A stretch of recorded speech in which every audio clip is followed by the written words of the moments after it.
Mengawal lintas Bandung malam ini, PT Bimo Taksoko Gono terus memperjuangkan haknya agar kembali mendapat surat perintah kerja untuk kembali menggarap lahan pertambangan biji besi. Kali ini dengan mengajukan gugatan perbuatan melawan hukum terhadap 3 pihak tergugat ke Pengadilan Negeri Pelaihari Kabupaten Tanah Laut. Sengketa antara perusahaan daerah Baratala Tuntung Pandang dengan PT Bimo Taksoko Gono belum juga usai. Hal ini terjadi sejak 2020 lalu saat PT BTG mendapat Purpose Order atau PO dari PD Baratala untuk proyek pertambangan biji besi di Desa Pemalongan, Kecamatan Bajuin, Tanah Laut. Namun sejak tahun itu PT BGP tidak lagi mendapatkan SPK, padahal mereka telah menandatangani perjanjian kerjasama hingga 2027. Namun PO tersebut malah dialihkan ke PT Nusantara Dwi Karya Mandiri pada tahun 2021. Hal ini diduga ditengarai adanya pengambil alihan dari pihak ketiga yang melibatkan mantan karyawannya sendiri Muhammad Nasmudi Pardosi dengan PT Nusantara Dwi Karya Mandiri tersebut. Bahkan mantan karyawan tersebut meminjamkan alat untuk mengangkut biji besi tanpa sepengetahuan pimpinan PT BTG Bambang Trigunadi.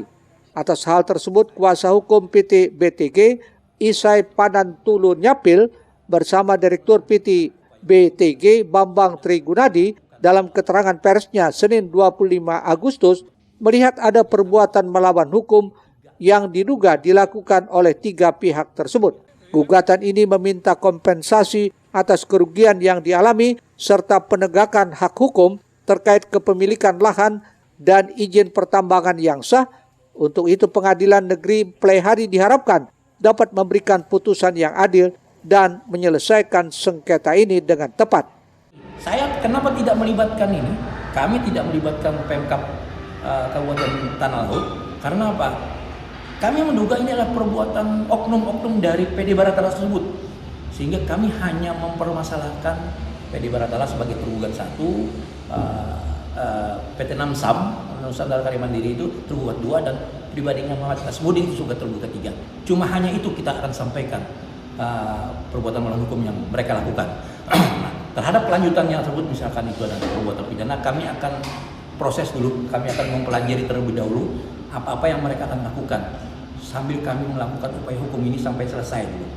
Meskipun ada perbuatan-perbuatan lain yang salah satunya adalah dua dari PT Namsam dan Muhammad Nasmudi ini ada perbuatan hukum yang mereka lakukan, tapi itu nanti tersendiri. Setelah ini selesai itu nanti akan tersendiri kami akan lakukan. Secara pribadi ya, saya masih mengharapkan SPK itu kembali lagi ke saya. Sebab tambang itu yang bangun saya, termasuk jalannya juga, dan saya sudah investasi cukup banyak di Tanah Laut, karena kan tidak cuma nambang, habis ditambang berarti itu mesti diproses. Makanya saya investasi juga alat pengolahan. Itu investasi saya cukup banyak, Pak. Kalau dihitung-hitung sama bikin jalan mau baik kan ya, bangun jalan sama memberikan kepada masyarakat ini ya, itu hampir 50 miliar, Mas. Dan itu belum kembali duitnya semuanya. Karena apa? Fluktuasi harga biji besi kan kadang-kadang naik, kadang-kadang turun begitu.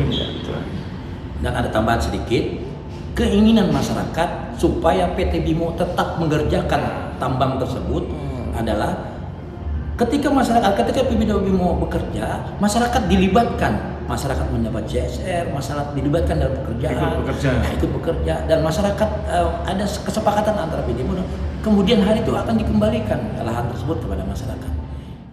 Gugatan tersebut pun telah didaftarkan ke Pengadilan Negeri Pelaihari dan rencananya sidang perdana akan berlangsung 10 September mendatang. Tim Liputan Banjar TV.